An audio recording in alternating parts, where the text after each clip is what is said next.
In the game of loans, you either win or you learn.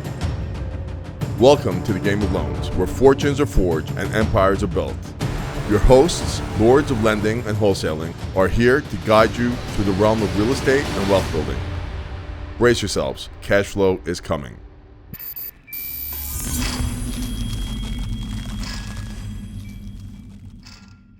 Welcome to episode 12 of the Game of Loans. I have a very special guest today, Michael Gomez. What's up?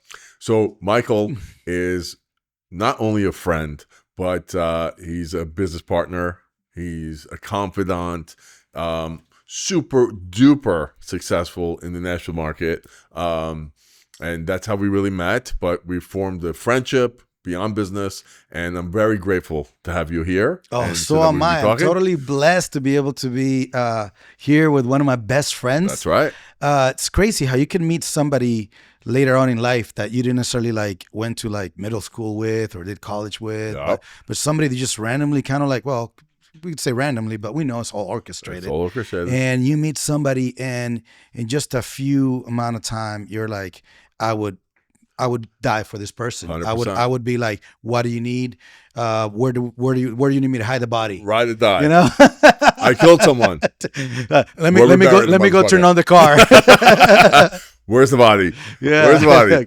Not why. Not how. No. It's like, let me go get the truck. And then I was like, shit, I don't have a truck. I don't have a truck. So, Mike. Yes. Tell us a little bit about, I could go on and on, but tell us a little bit about yourself. Where you started, because a lot of people, I don't even know if your fucking clients know that you are a musician. Yes. But, it's like a Marine. You can't say were a Marine. You're always a Marine, but you're always going to be a musician. And I think that's, your heart's always going to be there, right? 100%. You were a faith-based musician, Yes. which even makes it, even better. So tell us a little bit about a Cliff's Notes version of, where you're from, the Dominican Republic, how you grew up, and how the world brought you into real estate. I think that's very interesting. Very strange story in a way, because yes, I was born and raised in the Dominican Republic, and was raised by an amazing woman who's still alive, my mama, which I wouldn't be where I am without her. My father passed away from cancer when I was 8 years old, and she didn't remarry. She is a medical doctor, retired now, and she raised me and my two siblings fiercely, with a lot of love, a little bit of chancleta, the flip-flop. And you got to have some correction if you are going to love somebody. So, but yeah, no, I grew up in the Dominican, and I was terrible at sports. Unlike most Dominicans, they're great at baseball. Baseball, I was so bad. It really, really, really sucked. So I picked up a guitar instead, became a really good guitar player. Eventually met a guy that came from Maine to rehab in the Dominican and to Christian ministry. And he got sober while there, and then he's like, man, you play really good guitar, can you want to come be my guitar player in Maine? And I'm like, where? Maine? I don't know what the heck was that. But I was like, but I knew at some point in my life that not that I felt like the Dominican was too small for me, because I've never had that big of an ego, right? But I felt like in the music, I was like, if to make it in music, it'd probably be better for me to be somewhere else opposed to the Dominican, and we're better than the United States. Did you speak English? Yes. My first job that I've ever had was to be an English teacher. They used to call me the little teacher because I was 13. The school where I learned, they hired me to teach over there. Really? And that was my first gig when I was 13. How did you learn English? After school, we'd go to this school called Olympic English School, and we just learned. Wow. And then cable. I remember listening to the song Beat It by Michael Jackson and having no idea what the song said. I never would have thought that the song actually says, your butt is mine. So actual lyrics, your butt is mine. I'm like, I don't know how I feel about that. But knowing you, meeting your mom, meeting your siblings, your English is way better than theirs. Well, why do you think that is? Well, I think one is that when they moved here, they moved to Miami. I moved to Maine. So you start figuring, when I moved to Maine, my English was very choppy. Right. But then before you know it, if you move to Miami, you don't even need to speak English. Correct. So Right. so I remember meeting a guy from South America one time. He had moved to South Carolina, and that motherfucker spoke with like freaking like twang. I was like, this is like the weirdest thing. Like, I'm like, why are you talking like that? Oh, it sounds so southern. It's like, it's like the what do you Mexicans. mean? It's like the Mexicans Yeah, in exactly. Texas. You're like, what the Exactly, fuck? they It was speak like, this. this is So, fucking so weird. basically, I think it's just regular human behavior that we just adapt. And adapting means that you're gonna try to sound as where you are, Right. to be able to be accepted, grafted Okay. in. You know, because you are an outsider. I am an outsider in this country. I don't act like one, and I am an American, a very proud one. But this is not where I was born. I came here looking for a better future Same here. for me and for my family, Yeah. like many people that are watching right now. So like I'm an outsider, and that means that you're going to sometimes like if you call me on the phone, I sound very, very, very Caucasian on the phone. This is Michael Gomez. How can I help you? You know, some people don't know what like that. I'm like actually first generation here. I'm not second generation. No, like you're here. not even I'm- first I'm- generation. No, I'm basically. You're the I'm immigrant. the pioneer. I'm the You're root. immigrant. I'm You're the root. Yeah, I'm the root. Your Yeah. kids are first generation. Like That's me. right. Yeah, That's crazy. Yeah. Yeah. So I'm the root in Yeah, that. you're So the root. so I came here and play music, and our band started growing, and eventually we got a record deal. How long did you play music for? 15 years with that band called Unspoken. They're still around. They're still Oh. great. Not as great as when I was there, but they're still pretty good. Okay. You know. Well, you got a So, record deal. Yeah, we got a record deal, and we moved to Nashville. And even when I remember when we got a song on the radio, and it was kind of a hit. It was, it was the number one and things like that. Wow. And the phone started ringing to book our band. Like the most I ever made in that band was $4,000 a month, which Crazy. I remember praying one day if I could make $4,000 a month. So it's like I already had, my life has been full of answer prayers. Full of answer prayers. Like if I start writing, like I wrote in my Facebook, like I would count my blessings, but I can't count that high. Right.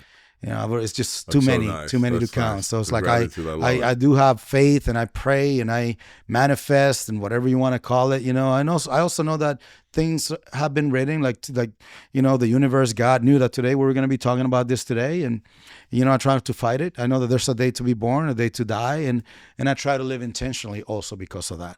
But then we got a record deal, and being that I was in the $4,000 didn't come right away. That was years. So I was making $1,000 a month. And I wish I could tell you I had this crazy story about how I had this awesome revelation about doing real estate, but I was just watching TV, and that show, like $1 Million Listing, like showed up, and I said, I bet I could do that. Wow. And that's it. So I went to Keller Williams' office, I remember, in Spring Hill, Tennessee, and I asked the team leader, I got two questions. One, do people make money doing this part-time? And the lady said, she said, well, some people that do it part-time make more money than people do it full-time. It's weird, but there's not a correlation of you doing it full-time or part-time. It's just like you either have it or you don't. I was like, okay. Question number 2, do I have to come and do office hours? She's like, nope. Okay, well, where do I sign up? How much does this cost? And like, let's go. And that's how my real estate career as an agent began, so I can sell real estate. And I was right after the crash, so all we had was a bunch of short sales, hot homes, What and year is foreclosures. 2010, I'm going to Okay. say. 2010, 2011. Okay. Yeah. So that's when you became the agent Mm-hmm. in 2010. And I had no idea. I don't know if you know this, but when somebody gets a real estate license, they don't know how to fill out a contract. Nothing. They barely know how to show a house. They don't know what to look for. That's okay. Yeah. First of all, you new agent, if you're looking at me, totally okay. You can fake it till you make it. I remember people asking me like, hey, we got this 1031 exchange. You know what that is? And I remember saying, absolutely. They call me Mike, the 1031 exchange Gomez. I had no idea what the fuck that was. I was just getting Google and find out what it was and then figure it out as I go. Or I would ask somebody that would know more than me. But I have a question for you. Like, you had to take the exam, right? Of course. Isn't it a shame that there's no practical fucking knowledge that they give you? They put in all this bullshit that you really don't have to fucking use or need. Meanwhile, the shit that you really need, they don't fucking give it to you. Mm-mm. And I think like, and you could correct me if you No, you're correct right just now. like I even said as loan officers, right? There should be some sort of fucking like the old school. You remember like people that were like fucking in the smith work, right? Making different shit, like iron or fucking any sort of craft. They had to go and be a apprentice for like appraisers still have to do that, right, to this day. But don't you think that in real estate they should have made that a fucking thing where you're going to be in real estate in order to get your license, right? You're going to have to be apprentice for a year. That's a great idea. Or if it's not a year, it's like, hey, you have to shadow 4 transactions from top to bottom. Right. You have to learn how to do your paperwork. Right. Yeah, I think we would have better real estate profession, right, from the agent's representation if you would have a little bit more. If it wasn't as easy, it's so easy. $1,500. You go online and you study, you pass the test, you get your real estate license, after 3 months or 2 months if you go really fast.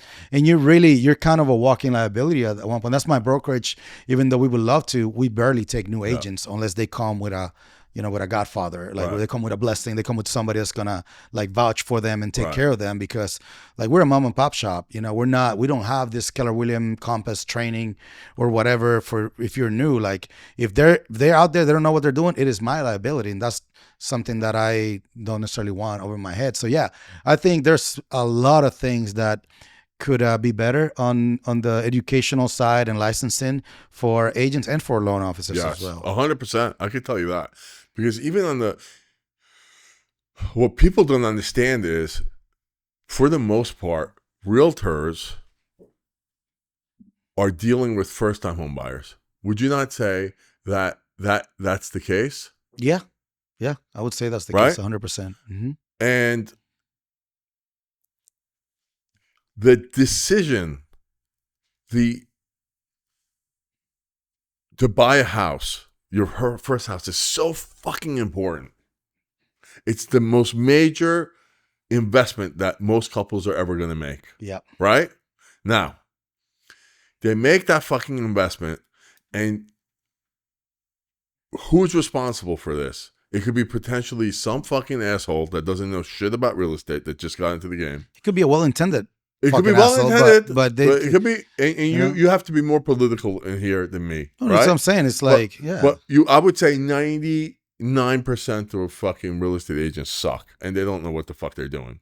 But on the flip side, I'm going to say that same thing about loan officers, right? Mm-hmm. So now here you have 2 idiots that are helping mm-hmm. this couple make the biggest decision of their life, and they haven't had the proper training.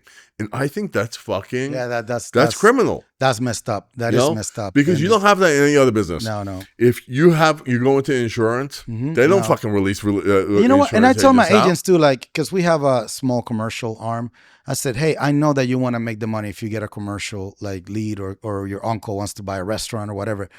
But I'm telling you, I always give them 2 options. Option number 1, refer it and get your 25% referral mm-hmm. to my commercial team. Or if you want to work it with them, you'll make more than they might give you 50%, 40%, but you can see and learn the whole process. But I don't want you to just take it if you never done a commercial transaction. First of all, you're going to get your ass kicked. First of all, the second the commercial agent sniffs that you're a residential agent, it's already looking down on you. Yep. And it's going to be not necessarily against you, but it's going to make it's like, hey, we're commercial, you're residential. What are you doing in my waters? Like, why are you swimming in my pool? Type of situation. I tell you, they are more sophisticated though. Mm-hmm. You got to be honest with that. And they don't work weekends. They don't work weekends, right? They're just like, send me the shit on Monday. They don't care. They don't give a fuck. Which I respect that a lot. That's also here in Nashville. I have a perfect. In New York, they do it. Oh my god, dude! My commercial company slogan is "We pick up the phone." So, even though you call me on the weekends, like we'll pick up the phone and take care of you. So here you go. I'm going to give you a perfect example of life in New York and life outside of New York. Mm-hmm. So I'm in fucking California, right? I'm in Los Angeles, and I'm used to New York, so I'm very weary of like calling commercial brokers, right? Why? Because the running joke is you call one commercial broker in New York City, and then you're gonna have 75 motherfuckers calling you, and you're like, how the fuck did you get my number? Right? And they don't stop. These motherfuckers are calling you from 7 o'clock in the morning. Relentless motherfuckers. From 7 a.m. till 10 fucking p.m. Just calling you nonstop to a point where you're like, why did I even fucking call these guys, right? So I'm in California and I call reluctantly. I call one of these guys because I'm looking for an office, right? Nothing. Like, this must be a fucking fluke. I'm thinking to myself, this must be a fluke. Call another fucking guy. Leave a message. Nothing. And I soon realized that it's not New York. These motherfuckers have banker hours. Yeah. Yeah, they do. They're working from 9 to 5. And that's it. Yeah. And I'm like, finally the guy calls me back like 3 days later. I'm like, motherfucker, you'd be nothing in New York. Well, he goes, his answer to me was, well, this isn't New York, is it? That's a great answer. I go, oh, fuck, you're right. That is a great answer. But I have some news for you. If it were, and if you were to work like a fucking New Yorker, you'd be fucking retired here in 3 years. Yeah. You know? And that's just it. But in New York, it's a different animal, man. It's a different animal. You could call somebody, I swear, it's just the craziest thing. You'll call one brokerage looking for a rent, and you're going to get 27 fucking guys calling you about just different rents. It's just crazy. But that's just the type of training that they get in New York. They're relentless, you know? Yeah. So they do say it's the city that never sleeps. And it doesn't. I'll give you the best fucking flip job that anyone ever did to me. Okay. And I'll commend this guy. I get a call. So we own some buildings in Brooklyn and in Queens and places like that. And these guys, call callers, have a job. And you will get a call. So if you own a building, they skip trace and they'll find you. And their job is to just fucking call you and talk you into giving them a listing. Right? So this one guy, you know, and I'm just agitated this one day. You know, you've had one of those days. Because I'm usually not a bad motherfucker. No. Especially call callers. Just a motherfucker. No, I'm just a motherfucker. Not that bad. Especially when someone's trying to make a living. I understand. Of course. You know? Respect the hustle. I respect the hustle. I really do. So I'm waiting for a call, and it's a bad day, and I'm waiting for a call from someone from New York. And I get a New York number calling in. So I pick up. I go, Steve speaking. He goes, I'm calling on, 55 Herkimer Street. I go, you picked the wrong fucking day. I blast this motherfucker, right? I blast him hard to a point where I actually feel bad. Yeah. And I hang up on his face, right? What do you think happens? 5 seconds later, same guy calls back. I go, are you fucking out of your mind? I blast him again. Right? And I hang up on him.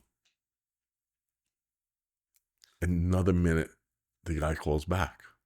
I go, damn. I go, listen. He goes, hold on. He said, I just want to say, and you didn't let me say it, that I'm sorry you're having a bad day. He completely disarmed me. Like completely. Wow. I go, thank you for that. He goes, that's all I want to say, and I'm not going to call you back. Wow. But I just wanted to say I'm sorry. So what do you think I did? Now I feel like such a dick. This guy made me feel like such a fucking dick. Right? Oh, so you were a fucking motherfucker. I go, hold on. Let me get your information. And I'm going to make this up to you because I was an asshole. I said, I'm going to see if any of my friends want to sell a piece of property in New York City, and I'm going to give you a referral. Wow. What do you think I did? I swear to you. I felt so small, like such an asshole. I started calling around like every motherfucker, right? Finally, I get my cousin who's got something in New Rochelle. It's like, yeah, I'm thinking about if I get the right price. I go, listen to me. I don't know this kid, but this kid is a respectful fucking guy, and he's a hustler. I mean, he called me this and that. I go, do me a favor. Give him a shot. Yeah. And my cousin's like, no problem. I'll give him a shot. And I called the kid back. I go, look, I know you're trying to make your bones. I'm a man of my word. Here's a lead. Call my cousin. Here's a lead. And he ended up selling the property for him. Wow. Yeah. And he was appreciative. Called me back. Do you want me to give you a referral fee? I go, I don't take fucking referral fees like that. No. Wow. He even asked that. Okay. You earned it. Wow. This is yours, and if you were to give me the referral fee, I'll probably give it back to my cousin No, of anyway. course. So you just Familia. fucking, you just take it. You know, don't give it to me because I'll be obligated to give it to that motherfucker. He doesn't deserve it. And that was it. You know, but you know, it's a matter of perspective, Yeah, right? 100%. It's everything like it's Wow. just, yeah. So, but that's the fucking hustle. Hmm. But I never had to happen to me, and he completely disarmed me. What a way! What a way to do it. Okay, just to be like, hey, just what a way to be way to be human. So You know what I mean? to be human, Yeah, be human. and just like, to say, hey, and- like, I'm and sorry just that say- you're he goes- having he a goes, bad day. Wait. He goes, don't yell at me. He goes, Oh, I just man. want to say, I'm sorry you're having a bad day. Like, what the fuck do you say to something like that? Wow. And I don't know. And I told him, I go, you're either a really good guy or the best fucking salesman I've ever met in my life. I go, and I'm hoping it's both. Yeah. I'm hoping, Yeah, and it seems like he was because he sold that unit for your you know, cousin. and shit, man, Mhm. like that was impressive. But it's just, you know, life is different in New York, Yeah. you know, and it Yeah, is no, what I've it been is. there on vacation many times. Yeah.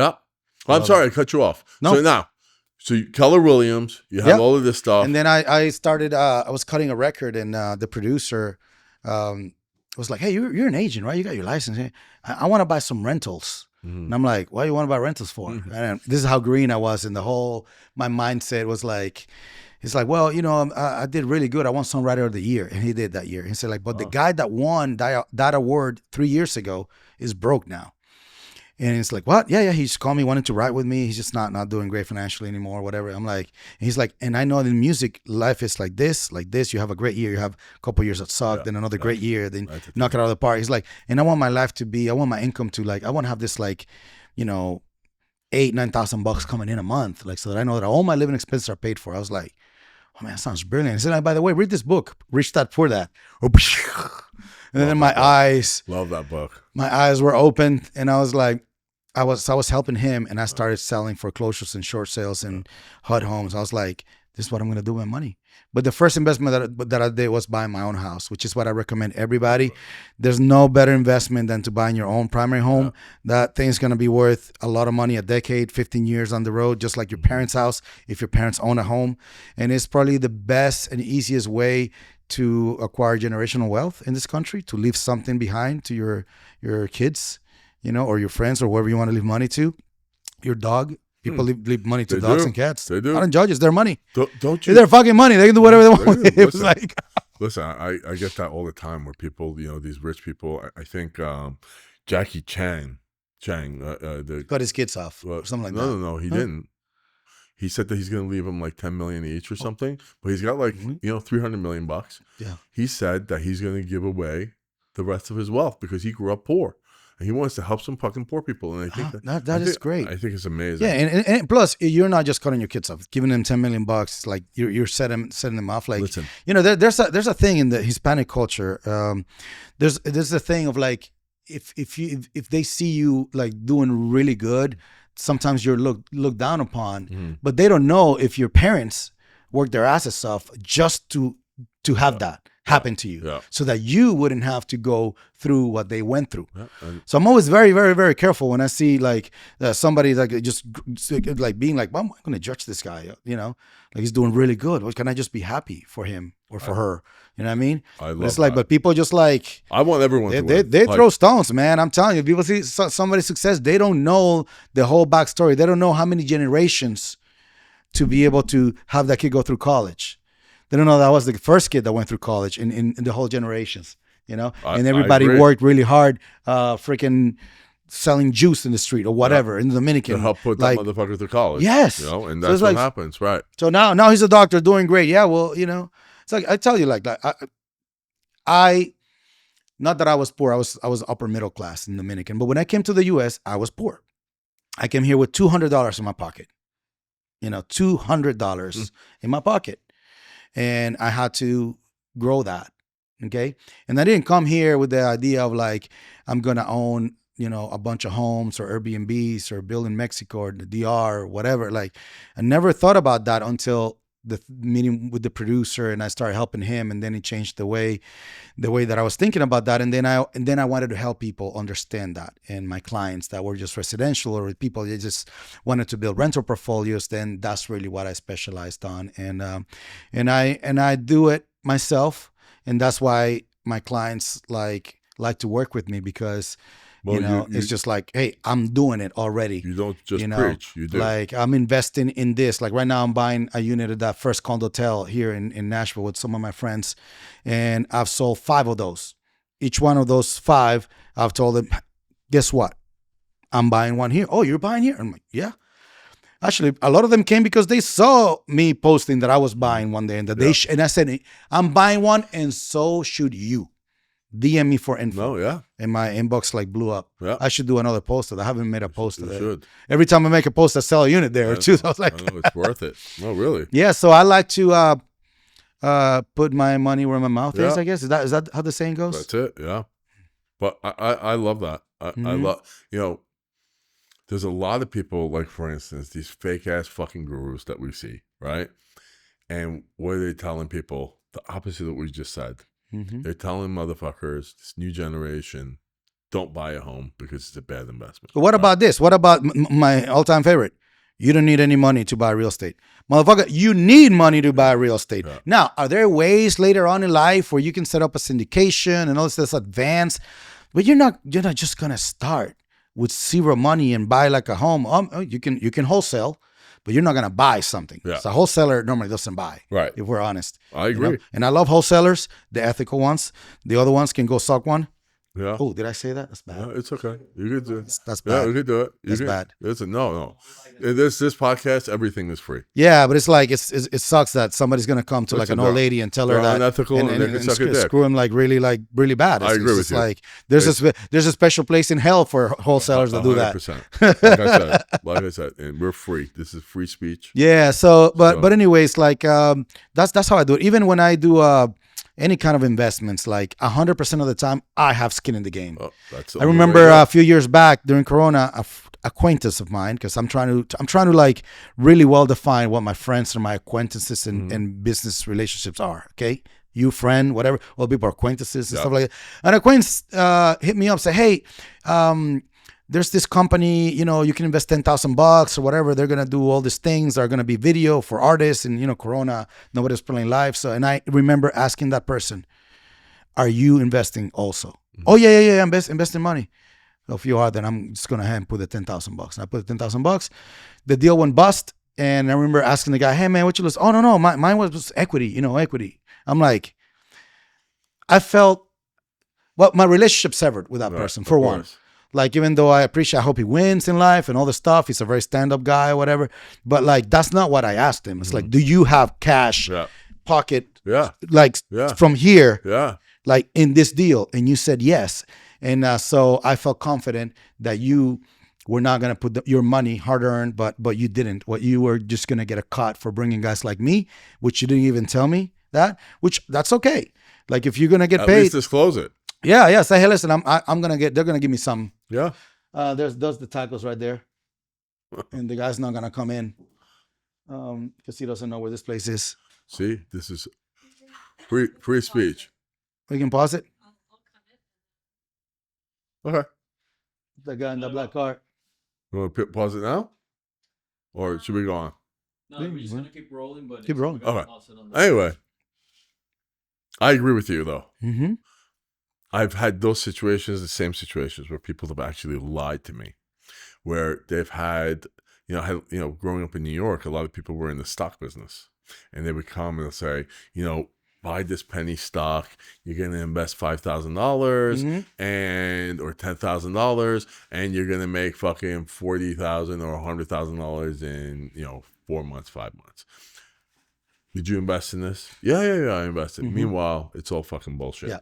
And they were going in by raising money. Yeah.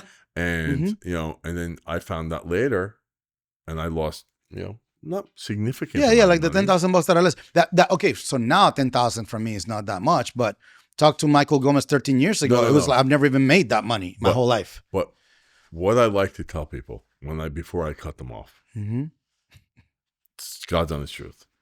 Oh, you tell them, I know where you live, motherfucker. Well, besides that, no. What I tell them is, if there was money involved, I'll say to them, even if it was 5,000, and then their response automatically to me, which is very shitty, is, dude, you make that fucking money in one deal, right? And I tell them, I go, that's none of your fucking business how much I make on a deal or not. Right. What's significant here is that you've just placed the value on our friendship, and that value could have been 7,500. Yeah, it could be 10,000. Doesn't matter. It could be 100,000. Right? And I tell them, well, that was the value that you placed on it. Meanwhile, my value on our friendship was limitless. In the Dominican, we have this expression says "hay códigos," which means there are codes. Right. Meaning there are codes that you don't break. Right. You know, like hanging out with your friend's wife. Yeah. There are codes. You don't break do those that. codes. Right. You know what I mean? Same thing with like money, things like that. For the people like us that do ethically, there are codes that we're not gonna break. We're not gonna just try to get you in this deal so that I can make money or tell you that I put money. You just don't do that. At least tell me. Yeah. Tell me the fucking truth. But what ends up happening also is you end up realizing who your true friends are at the end when you become successful, right? Because or when you don't have anything. They say when you're in jail, when you get really sick, or when you go really broke, there you know. Then you know. Right. Who remains there? Who remains? But also on the upside, because then you start hearing people talk about money to you. Right? And it's okay. I've invested in shit with my friends where I even know like it's gonna go bad. Yeah. You know? And it's to a fault where I'll be like, all right, here's $5,000. Did you invest in this thing called shitcoin? Shitcoin? No. I made that one up. I mean, I'm sure it's out there, but it's probably out there. Right. You know? But I usually don't like to mix. Or if I do, I just want to know, like, just be honest with me from the fucking up front. Yeah. Just tell me, what the fucking thing is. Because what I tried to explain to people is the truth always comes out at some point. 100%. I like to tell my friends that invest in things that I invest, like, listen, I'm investing here. I'm going to introduce you to the guy. Yeah. He's going to show you all the diligence. Yeah. Please do your fucking diligence. Right. And if it's for you, do it. Yeah. And if it's not for you, and then second, if this is money that you have saved up for your college kids, if this is money that you need to eat, if this is money to do whatever, do not use that money. That is not money that you invest with. You have, in my opinion, people should have levels of comfort in investing. Like, you want to have a good piggy bank that's cash stashed, you know what I mean? And then you want to have this other money that you can be more like, you could get aggressive, but not as much. And then you can have the one that you could be like roulette. Yeah. Basically, it's like, okay, and it's not roulette, it's a little bit less. It's not just like 50-50, but it's like, okay, so Bitcoin. Yeah. Or whatever. Like, because, at the end of the day, sure, I invested in Bitcoin too. That's great. You know what I mean? But that's great. It is an industry. It is something that I have zero knowledge. Zero control. Yeah. I have basic knowledge, but I have zero control. And it's same as everybody that invests in it. They have zero control on it. One day it could be super high, and then it can drop 40,000. There's nothing that you can do or I can do about it. It's not tied up to an interest rate or job numbers coming out or whatever, like the world that we live in, you know? So it's like you want to have those levels of money that you can play with or that you want to like keep and always leaving. And it's something that I learned later on as I have overinvested, like many investors have, where I have been also very low in cash to a level of discomfort. Yeah. And those are things that I don't want to do again. No, I agree with you.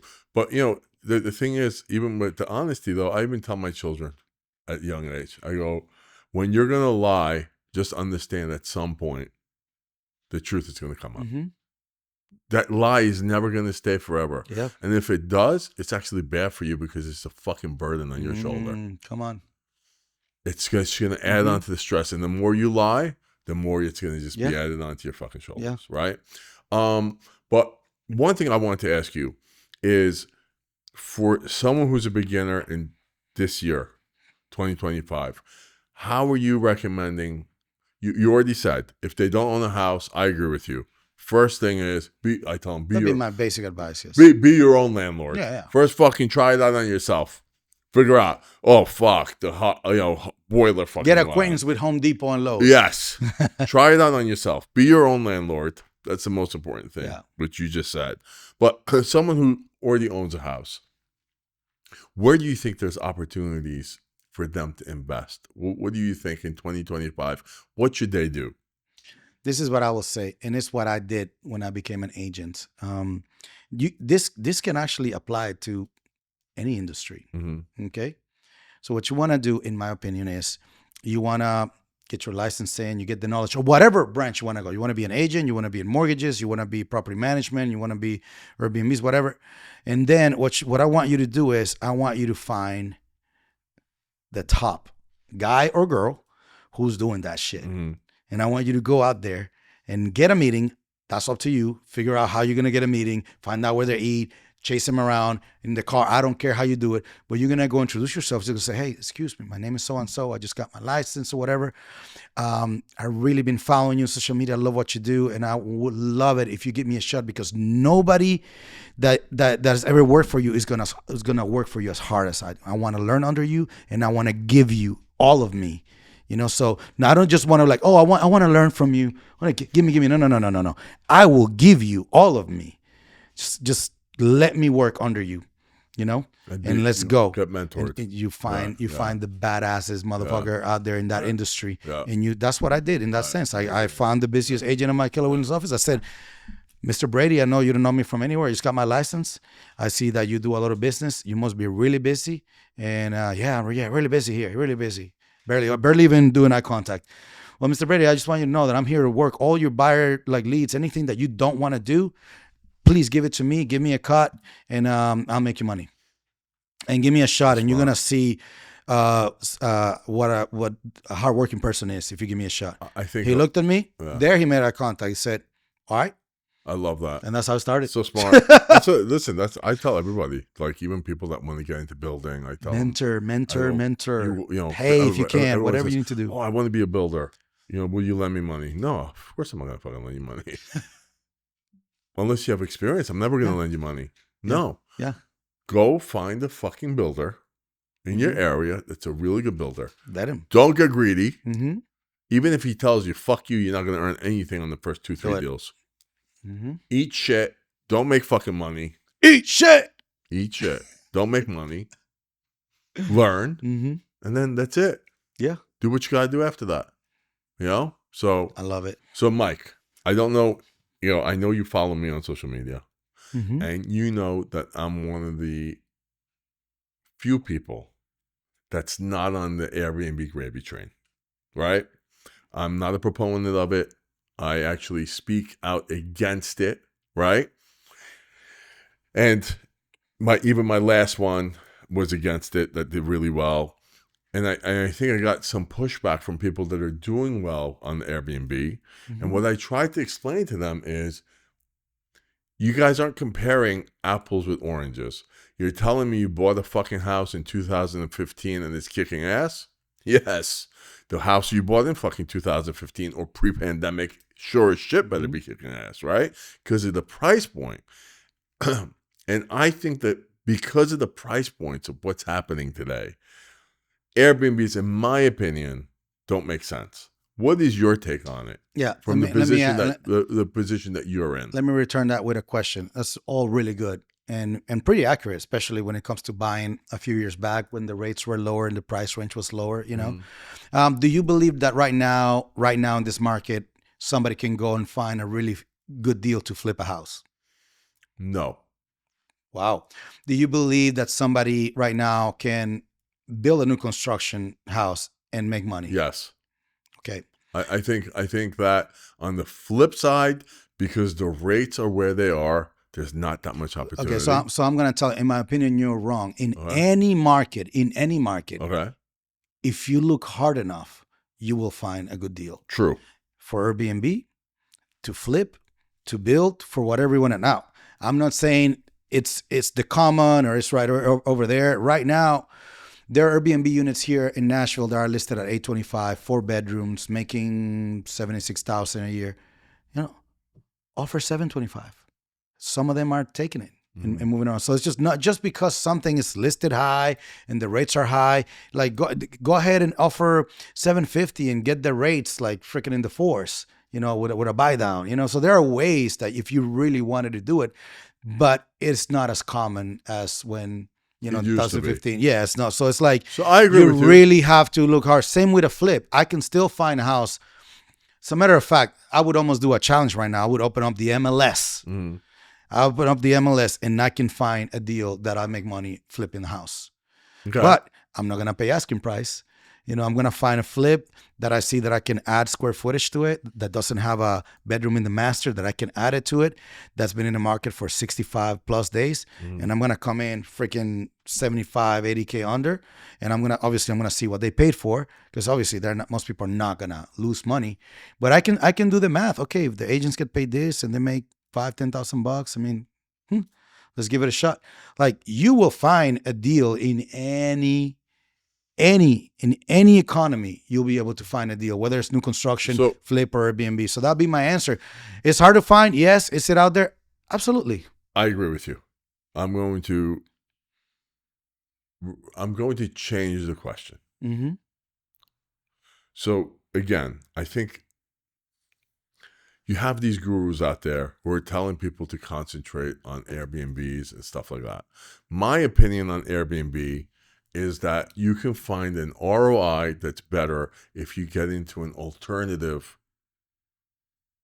in the Airbnb game, like glamping. I mean, honestly, like yes and no. It's the thing is this, like, I have a client. The guy's in tech. He's actually from Afghanistan. Okay. He owns Airbnbs here in Nashville, like 3 over there.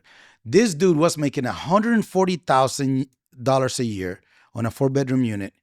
Everybody else that owned in that complex was making 65, 75. Actually, the other day, a friend of mine told me he made 35 last year, and this dude's making 140. He doesn't have a property manager. He manages himself, and he will sell it eventually and stuff. So it's like, there's so many factors about what's going to make your Airbnb unit win. It's not just like the location. It's just like, how good is your property manager that's going to manage it? Because property managers, man, they will tell you what you want to hear. They're like the worst first date. Like, literally, they'll tell you, oh yeah, 150,000 you're gonna make it. And I always tell my clients that are buying, when they tell you that, can you ask him for them to show you a unit that's similar that they're managing right now that's making those numbers in this market? Crickets. Crickets. Yeah. And that's like, they don't. They just want to get the unit, and they know that the client's most likely going to stay with them. A lot of people invest in Airbnb. They're really busy. They're pretty wealthy. They sometimes don't even know what they're making until a year goes by. And then they're like, oh, shit, we lost money.